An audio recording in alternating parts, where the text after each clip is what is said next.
building Facebook, I mean, there have been lots of challenges, and there are all these times where, in anything you do where, you're really going to be pushed and you feel like you want to give up or something like that. And, this gets back to, I was talking a second ago about how I think the media, there's a little bit of this cultural bias towards thinking that, one person does this, right? I mean, people say that, I built Facebook or Steve Jobs built Apple or whatever, but, that's really not true, right? I mean, we're people, we helped, but there were thousands and thousands of other people involved in building these things.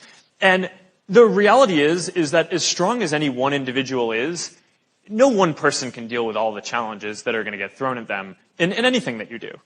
And one of the ways that I think we maintain resilience is by having co-founders and partners who complement our strengths and fortify our weaknesses and can kind of encourage us and give us a push to keep going when things are tough.